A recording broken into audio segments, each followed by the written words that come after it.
బాబాయ్ ప్లాట్ ఎక్కడ కొన్నారు? తాతయ్య బాబాయ్ మీకు నచ్చిన చోటే కొన్నారు. అంటే ఎస్ స్క్వేర్ ఎస్ ఇన్ఫ్రాకాన్ లోనా? S Square S Infracon.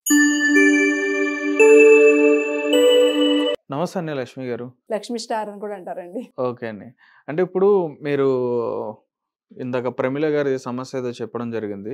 Pramila గారి దగ్గర నుంచి అమౌంట్ అనేది ఇట్లా హర్షసాయి పేరుతో ఇట్లా తీసుకున్నారని చెప్పని కూడా తెలిసింది. రైట్. అయితే ఇప్పుడు ఆమె సమస్య ఫస్ట్ నుంచి కూడా మీరు తెలిసి అంటే ఆ విషయం ఏదైతే ఉందో పూర్తిగా కూడా మీకు తెలుసు అని చెప్పని కూడా వారు చెప్పడం జరిగింది. అసలు ఏం జరిగింది ఏంటి? అసలు ప్రమీల గారు ఇంతకుముందు ఏం చేసేవారు? అసలు మీకు ఎలా పరిచయం? ఆ అమ్మాయి పనికి వెళ్తూ ఉంటుంది. ఆ పనికి ఈ పనికి అన్ని పనులకి వెళ్తుంది. ఒకసారి షూటింగ్కి అంటే మామూలు ఆర్టిస్ట్గా వస్తే తను అప్పటి నుంచి పరిచయం అయింది. నెంబర్ తీసుకుని అక్కడి నుంచి అట్లా వాళ్ళ ఇంటికి నేను రావడం, మా ఇంటికి వాళ్ళు వెళ్తాం, అట్లా అట్లా చేస్తామట. ఆ అమ్మాయి కంటే వెనక ముందు ఏమీ లేదు, ఇంక భర్త లేడు, పిల్లలు ఒక పాప, చిన్న పాప, అంటే పెళ్ళిడికి వచ్చిన పాప, ఒకే పాప. తను ఇదో తను ఉంటుంది. అట్లా చాలామంది తను చదువుకోలేదు, చాలా మెసేజ్లు వస్తాయి. అవతల నేను కూడా చదువుకోలే, అంటే బయట కొన్ని వీడియోస్లో అవి చూస్తాం కదా, అంత మోసం. అయినా క్లిక్ చేస్తే మన ఆధార్ కార్డు, పాన్ కార్డు, బ్యాంక్ది ప్రూఫ్స్ అన్నీ వెళ్ళిపోతున్నాయి ఆల్రెడీ. చాలా సైబర్ కాల్స్ వచ్చినాయి కాబట్టి ఆల్రెడీ తెలుస్తుంది. కానీ తను ఏంటంటే చదువు రాని వల్ల ఎక్కువ ఫోన్ చూడదు. ఏ మెసేజ్ ఓకే చేసే ముందు నాకు కాల్ చేసి చెప్పుద్ది, మమ్మీ ఇలాంటి మెసేజ్ వచ్చింది, ఎక్కడి నుంచి ఇది వచ్చింది, కాల్ చేయనంటే నేను చదువుకోలేదు కానీ చెయ్యొద్దని చెప్తా, ఎందుకంటే నాలెడ్జ్ కొంచెం తెలిసి వాళ్ళని. ఈ అమ్మాయి ఏం చేసింది, ప్రతి విషయం నేను చెప్తుంటే వద్దు వద్దు వద్దు అంటుందని చెప్పి నాకు చెప్పడం మానేసి తను క్లిక్ చేసి అప్పటికప్పుడు డబ్బులు అంటే 10 రూపాయలు 20 రూపాయలు వడ్డీ మీద తీసుకొచ్చి, అంటే హర్ష సాయి అనేసి పెట్టారు కానీ ఆయన అయితే కాదు. హర్ష సాయి ఏంటంటే ఎవరికి ఊరికి ఎవడైనా మినిమం వాళ్ళ మనుషులతో 10-15 రోజులు ఎంక్వైరీ చేసి దేనికి ఒక పువ్వుల గుడిసెలో ఉండి ఒక ఇదిలో ఉంటే కనుక, ఇలా పిల్లలు ఉండి పెళ్లి చేయలేకపోతున్నావు, లేదా ఎవ్రీథింగ్ ఏదో హార్ట్ పేషెంట్లు అట్లా ఇట్లా చూసుకుని ఆయన ఇస్తాడు. ఆయన నాకు తెలుసు. ఆ అమ్మాయి ఏమంటే ఎక్కువ చూడడం వల్ల తనకు నాలెడ్జ్ లేక చూడలేదు. నేను నమ్మొద్దు అని చెప్పి అంతకుముందు కూడా హర్ష సాయి మెసేజ్ వచ్చింది అంటే నా ఇన్స్టాగ్రామ్లో లక్ష్మీ స్టార్ కొడితే ఇన్స్టాగ్రామ్ చూస్తే దాంట్లో ఇన్ని ఉంటాయి. కానీ నేనేది పట్టించుకోను. బుజ్జి నువ్వు కూడా పట్టించుకోకని చెప్పిన. నాకు చెప్పకుండా తను మనీ ఇచ్చేసాక కాల్ చేసింది. మనీ ఇచ్చేసిన ఏ రోజు అంటే అమ్మాయి ఇందాక చెప్పింది డేటు, ఆ డేట్ 2 రోజులు పోయాక నాకు కాల్ చేసి మనీ ఇలా అయింది, ఇట్లా హర్షసాయి కింద ఫోన్ చేశారు, వీడియో కాల్ హర్షసాయి అని. నేను హర్షసాయి బేస్ వేరే ఉంటుంది, ఈ బేస్ వేరే ఉంది, నీకు ఆ మాత్రం తెలియదు. హర్షసాయి అన్ని భాషలు వచ్చాయి ఆయనకి, నువ్వు ఎలా ఇచ్చినావు అని అడిగిన. నాకు తెలియదు అంటే, నాకు కాల్ చేయాలి కదా, నీకు అంత రెస్పాన్సిబిలిటీ లేదా అంటే. అప్పటికి ఆమె కంప్లైంట్ కూడా ఇచ్చింది, పోలీస్ స్టేషన్కి వెళ్ళి కంప్లైంట్ కూడా ఇచ్చేసింది. కంప్లైంట్ ఇచ్చాక నాకు చెప్పింది. నేనన్నా బుజ్జి నువ్వు ఇట్లా సైలెంట్గా ఉన్నావు అనుకో ప్రమీల, ఇది నలుగురికి తెలీదు. ఇలా నీకు 50,000 అంటే నీకు పెద్ద అమౌంట్. ఎందుకంటే పెద్ద అమౌంట్ కూడా ఇచ్చినారు నాకు. నా స్థితికైతే మొన్న ఒక అమ్మాయి ఎంత 10 లక్షలు ఇచ్చింది. ఆ 10 లక్షల మనీ కూడా బయటికి రాలేదు అమ్మ, ఎందుకంటే తెలియకుండా ఇచ్చింది. పుట్టింటి వాళ్ళకి అత్తంటి వాళ్ళకి తెలియకుండా ఇచ్చింది. అది తీసుకొస్తే మళ్ళీ పెద్ద లొల్లి అని చెప్పి. దేనికి 10 లక్షలు అంటే ఏంటి? అది ఇలాగే ఎవరో చెప్తే ఇట్లా ఇచ్చిందంట. ఆ అమ్మాయి ఏం చేసుకోలేక సూసైడ్ చేసి చనిపోయింది. 10 లక్షలు ఇచ్చిన ఆవిడే ఎక్కడ ఆవిడది? అది ఆంధ్రాలో జరిగింది. ఇవన్నీ జరుగు దీపాలు కూడా అట్లాగే చేసుకుంటుంది. నాకు భయం వేసి నువ్వు ఇట్లా ఉంటే లేదు, నలుగురికి తెలియాలి. కొంతమంది ఒంటరిగా తెలిసిన వాళ్ళు అలాగే తెలితే నవ్వుతారు, నా పిల్ల రేపొద్దున ఇదేంటి నన్ను ఏమనుకుంటారు, నిన్నేమనుకుంటారు. ఇప్పుడు నీ పెద్ద పెళ్ళికి కావాలి కాబట్టి అతను హెల్ప్ అడిగినావు, ఆ హెల్ప్కి ఇంత డబ్బు అని చెప్పి సర్వీస్ అంటే అతను ఏమన్నాడంటే 7 లక్షలు అన్నారంట. 7 లక్షలకి ఇది సర్వీస్ ఛార్జ్ ఏది ఉంటుందంటే కదా, అట్లా అని చెప్పేటప్పటికి ఈ అమ్మాయికి తెలియకుండా వేసేసింది. వేసాక వేరే వాళ్ళు ఎవరికో కాల్ చేస్తే వాళ్ళు అన్నారంటే ఇదేదో మోసంలా ఉందంటలాగా. అప్పుడు ఆ అమ్మాయికి వెళ్ళాక తర్వాత నాకు కాల్ చేసింది, బుజ్జి ఇలా చాలా మంది మోసపోతున్నారు, కొంతమంది సూసైడ్ లీవ్స్ వస్తున్నారు, చాలా జరుగుతున్నాయి, కొంతమంది మొగుడు తెలియకుండా పెళ్ళం దాచుకుంటారు, పెళ్ళం తెలియకుండా మొగుడు దాచుకుంటాడు, ఇట్లా వేస్తే ఇంట్లో తెలిస్తే ఏమవుద్దని చెప్పి సూసైడ్ చేసుకుంటారు. ఇట్లా ఎంతమంది అవుతున్నారు, బుజ్జి ముందు బయటికి రా అని చెప్పి నేను బయట తీసుకొచ్చిన అమ్మాయిని. అంతకు ముందు అయితే నువ్వు ఇలా చేస్తే నేను చచ్చిపోతా, నేను ఉండను, అట్లా ఇట్లా అంటే 3 రోజులు నా ఇంట్లోనే పెట్టుకుని ఆ అమ్మాయి ఇలా కాదు నువ్వు ఎందుకు వేసినావు, అయిపోయింది కొన్ని నష్టపోయావు చాలా విధంగా. ఈ అమ్మాయి ఒక విధంగా కాదండి, చాలా మంది ఇట్లాగే తను మోసం చేశారు. అమ్మాయి మోసపోతుంది, ఇంకా మోసపోతుంది. ఇట్లా కాదు బయటికి రా అని చెప్పి నేను మీడియా దాకా తీసుకురావడం జరిగింది. కానీ ఇది ఇంకో విషయం ఏంటంటే హర్ష సాయి దాకా వెళ్ళాలి, ఇలాంటి మోసాలు కూడా బయట పడాలి, ఎంతమంది సేవ్ అవ్వాలి. మళ్ళీ దీనికోసం బయటకు వచ్చామండి మేము అమ్మని తీసుకుని. ఓకే. మరి దీని తర్వాత దాదాపు ఇప్పటికి 20 రోజులేమో అవుతుంది, ఆమె కంప్లైంట్ పెట్టి 22 రోజులు 23 రోజుల వరకు అవుతుంది. మరి దాని తర్వాత మరి అంటే మీకున్న సర్కిల్‌లో ఏమన్నా మరి మీరేమైనా హెల్ప్ చేశారా? మరి పోలీస్ స్టేషన్‌కి వెళ్ళి వాళ్ళతో పాటు మాట్లాడడం గానీ, లేతే పెద్దవాళ్ళ దగ్గర ఎవరి దగ్గర తీసుకెళ్ళడం అట్లా చేశారా? నేను కొంచెం దురుసుగా మాట్లాడతానని చెప్పి నేను ఎక్కడికి రానివ్వదు అమ్మాయి. నేను కొంచెం రఫ్ అండ్ రఫ్గా వెళ్తా. నాకు కుదిరితే నేను పోలీస్ స్టేషన్ ముందు కూడా ధర్నాకు వచ్చిన రకాన్ని నేను. అందుకని అమ్మాయి నన్ను ఎక్కడికి తీసుకెళ్తలేదు. నువ్వు వద్దామన్నా సార్ వద్దు నువ్వు కొంచెం స్వీట్గా మాట్లాడతావు, మళ్ళీ లొల్లి జరుగుతుంది, నేను ఎలాగో సేవ్ చేసుకున్నాను అనేసి అంటుంది. అందుకే నేను ఎందుకంటే మనం ఇప్పుడు న్యాయాధికారులు ఎందుకుంటారు? మాలాంటి వాళ్ళకి న్యాయం చేయడానికే కదా. వాళ్ళకి జీతాలు ఇచ్చి అని ఎందుకు చేస్తారు? వాళ్ళు కూడా కరెక్ట్గా రెస్పాండ్ అవ్వాలంటే ఈ అమ్మాయి ఎట్లా చెప్తుంది ఏమో నాకు తెలియదు. అందుకని ఈ అమ్మాయి రానివ్వదు ఎక్కడికి కూడా. ఇప్పుడు ఇది నాకు కొంచెం అర్థమై ఉంటుంది మీకు. మరి మీడియా వరకు వచ్చి చెప్తున్నారు కదా, మీడియా వరకు వెళ్ళి మీరు మీడియాతో మాట్లాడడం ఇవన్నీ చేస్తున్నారు కదా, అంటే మీడియా తరపున మీరు చెప్తున్నారా వాళ్ళకి చేయమని చెప్పని అడుగుతున్నారా? అడగమని చెప్తాను. అంటే మీడియా ద్వారా వాళ్ళు చూసి కొంచెమైనా అమ్మాయికి హెల్ప్ చేస్తారు. ఇలాంటి వాళ్ళు చాలా మంది సేవ్ అవుతారని కూడా.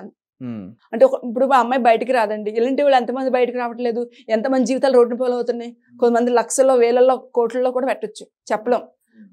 ఈ అమ్మాయికి ఏంటంటే వాళ్ళు ఒకే రోజులో ఆలోచించుకునే శక్తి కూడా ఇవ్వకుండా, మా ఇంటి 3 రోజులు అంటే ఇక్కడ 3 రోజులు కూడా మినిమం ఒక 10 నిమిషాల్లో ఒక 20 కాల్స్ వచ్చి ఉంటాయండి. ఇప్పుడు కూడా కాల్ చేయండి, ఇప్పుడు కూడా ఫోన్ ఎత్తి 5000 ఏమంటున్నాడు. ఆల్రెడీ ఇప్పటికే ఎంత వేసింది అమ్మాయి? 47,000 వేసింది. మళ్ళీ ఒక 5,000 పంపించి డబ్బులు పంపిస్తాను, మళ్ళీ ఒక 20,000 మొత్తం 7 లక్షలు పంపిస్తానంటున్నారు. అది ఎంతవరకు కరెక్ట్, ఎంతవరకు తప్పది? మరి లింగంపల్లి అక్కడ కంప్లైంట్ చేసి అన్నారు, మరి అక్కడికి కూడా వెళ్ళదు పోనీ? అసలు అమ్మాయి ఎక్కడికి రావద్దండి, నువ్వు దురుసుగా మాట్లాడుతావు కొంచెం. ఎందుకు మరి? ఇప్పుడు ఎలాగో ప్రాబ్లంలో ఉన్నారు కాబట్టి మీరు ఇప్పుడు సమస్య వాళ్ళకి చెప్పిన తర్వాత వాళ్ళు యాక్షన్ తీసుకున్న తర్వాత అప్పటికి అవ్వకపోతే మీకు ఒక 2-3 నెలలు 3-4 నెలల్లో మిమ్మల్ని ఎలా సాగదీసి తిప్పితే అప్పుడు మీరు అన్నట్టుగా మీరు దురుసుకెళ్ళినా, మీరు అన్నట్టుగా వెళ్ళి పోలీస్ నేను సైలెంట్ గా మాట్లాడతానమ్మా అంటే వద్దు నువ్వు రావద్దు అంటే పోలీసు వాళ్ళు కరెక్ట్ గా మాట్లాడితే వాళ్ళు కూడా మనకు హెల్ప్ చేస్తారు, చేయకుండా ఉండరు. కానీ ఎక్కడ మాట్లాడాలి అక్కడ మాట్లాడాలి కదా సార్. ఆ అమ్మాయి ఎలా మాట్లాడుతుందో నాకు తెలియదు. రానంటే వద్దు ఎందుకు మళ్ళీ. మరి ఈసారి ఇప్పుడైనా వెళ్ళండి, మరి ఒకసారి మీరు ఒకసారి ఇప్పుడైనా వెళ్ళి ఒకసారి మరి ఆమెతో పాటు వెళ్ళి మరి ఆవిడ ఎలా మాట్లాడుతున్నారో అక్కడ ఉన్న సమస్య, మీరు మీ దగ్గర ఉన్న సమస్య క్లియర్ గా చెప్తున్నారు, చెప్పట్లా తెలియట్లా. ఎందుకంటే ఇప్పుడు మీరు చెప్పింది ఏంటంటే సైబర్ క్రైమ్ కి సంబంధించిన ఇష్యూ అది. ఈ అమ్మాయి ఇప్పుడు దాకా మీరు సైబర్ కాల్ లో కేసు పెట్టానని చెప్పింది అమ్మాయి నాకు. అప్పుడు దాకా అంటే సైబర్ కాల్ లో కేసు పెట్టాను, పలానా దగ్గర మేడం వెళ్తున్నా, మేడం ఉండట్లే. ఎందుకు ఉండరు సార్? వాళ్ళకి ప్రజలు సేవ చేయడానికే ఉంటారు. లేదంటే ఇప్పుడు అప్పటికే ఈ అమ్మాయి 15 సార్లు వెళ్ళింది అంటున్నారు.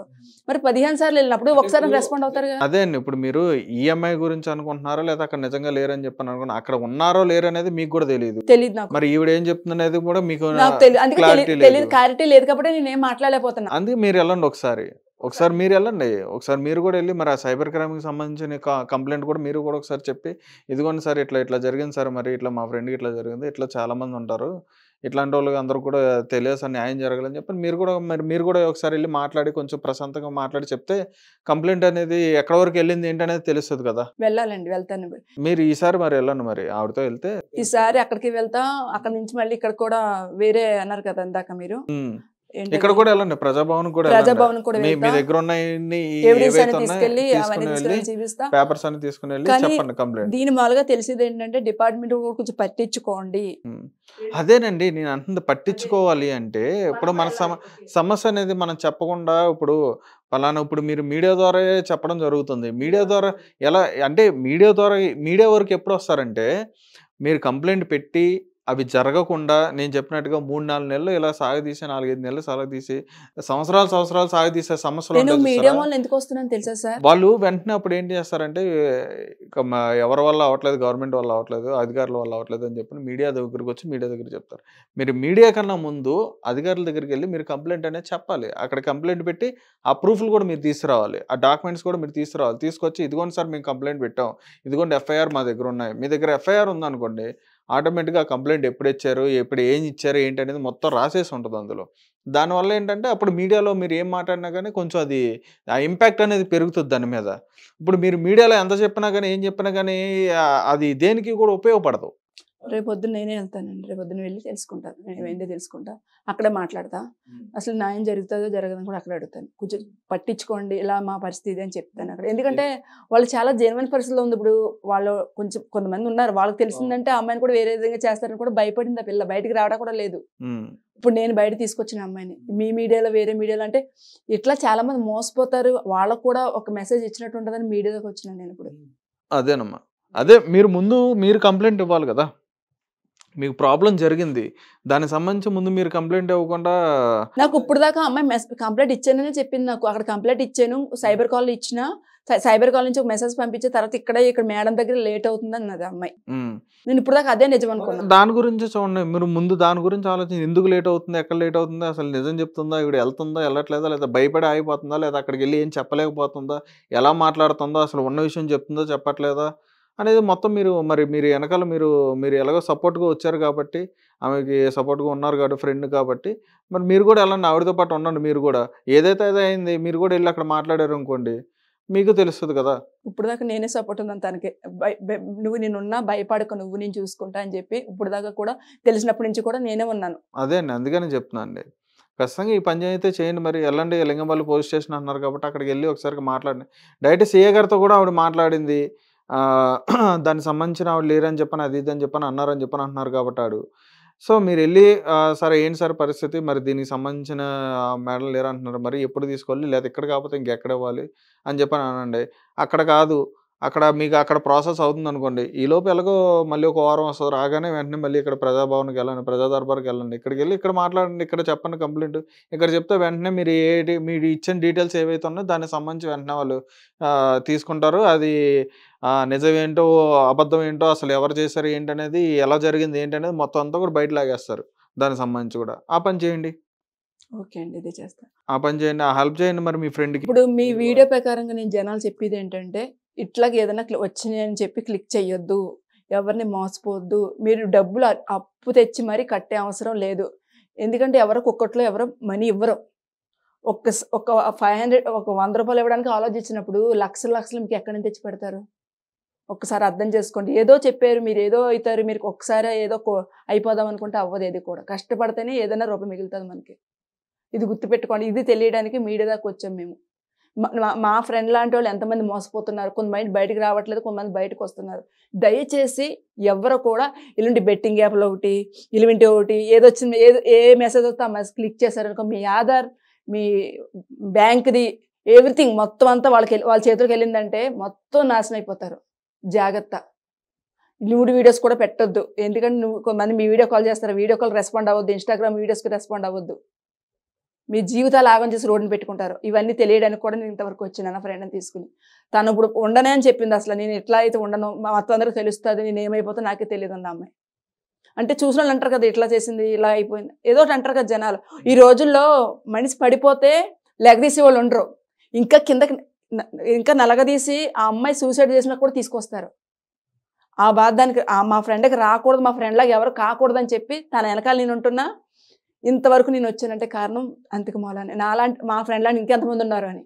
అదేలేండి, అదే ఇప్పుడు ఏదైతే ఉందో, ఇప్పుడు హర్ష సాయి పేరు పెట్టుకుని ఎలాంటి మోసాలు ఏదైతే చేస్తున్నారో వాటికి మీరు ఏ విధంగా అయితే మీరు ఈరోజు బయటకు వచ్చి మీడియాతో మాట్లాడడం కానీ, మీరు ఎలా పోరాడుతున్నారో, మరి దానికి తగ్గట్టుగానే మీరు మీ ఫ్రెండ్కి కూడా అట్లా హెల్ప్ చేయాలి. మీరు మీ వంతు హెల్ప్ కూడా మీరు చేయాలి. ఎందుకంటే ముందు మీ వంతు మీరు హెల్ప్ చేసిన తర్వాత అప్పటికి అది అవ్వకపోతే కనుక అప్పుడు మీరు మీడియా ముందుకు వచ్చి, మీడియా దగ్గరకు వచ్చి అప్పుడు మీడియా సమక్షంలో అడగాలి. ఓకేనా? ముందైతే మీరైతే పొద్దున పోలీస్ స్టేషన్కి ఎలా వెళ్తా, అక్కడ అవ్వబోతాడు, మళ్ళీ మీ మీడియాకి వచ్చి మాట్లాడతా. అలాగే మీరు అక్కడ దర్బార్ దగ్గరికి కూడా వెళ్ళి కంప్లైంట్ కూడా చేయండి, చేసి వస్తాను. వీటికి సంబంధించిన అన్ని కూడా మీరు వాళ్ళకి సబ్మిట్ చేయండి. ముందు వాటి మీద వెరిఫై అనేది జరుగుతుంది.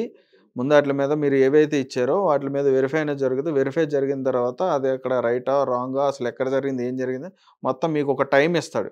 ఈ టైం అనేది మీకు ఇస్తాడు. ఆ టైంలో ఏం జరిగింది ఏంటనేది మళ్ళీ మీరు నెక్స్ట్ అక్కడికి వెళ్ళి మళ్ళీ ఒకసారి కనుక్కోవాల్సి ఉంటుంది. దాన్ని బట్టి మీకు రిజల్ట్ అనేది వస్తుంది. అప్పటికి అవ్వకపోతే కనుక అప్పుడు మీడియా దగ్గరకు వచ్చి మీడియా సమక్షంలో ఇప్పుడు ఎలా అయితే మాట్లాడుతున్నారో, ఇప్పుడు ఇదిగోండి ఇలా కూడా చేసామండి, మేము ఎఫ్ఐఆర్ కాపీ కూడా ఉంది మా దగ్గర, ఇట్లా వెళ్ళి అక్కడ కంప్లైంట్ కూడా ఇచ్చాం, దానికి సంబంధించి స్లిప్ కూడా ఇచ్చారు, కానీ ఇప్పటికి వచ్చి మా కేసు అనేది ముందుకు వెళ్ళదని చెప్పిన అప్పుడు మీరు చెప్పడానికి ఇంకా ఇది ఉంటుంది అనమాట. ఓకేనా?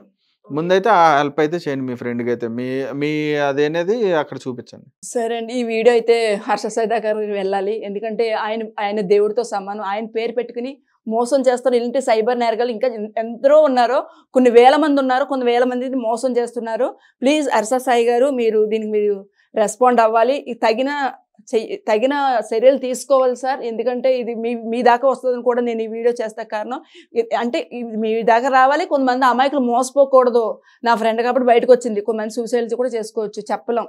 అంటే బయటకు చెప్పుకుని చాలా ఉంటాయి కదా. ప్లీజ్ దయచేసి మాకు హెల్ప్ చేయాలనుకుంటే కనుక ఈ వీడియో షేర్ చేయండి. ప్రతి ఒక్కరికి దగ్గరికి పంపించాలి. మా ఫ్రెండ్ లాగా ఎవరు కాకూడదు. అది అప్పు తెచ్చి మరీ కట్టి ఏడుస్తుంది అది.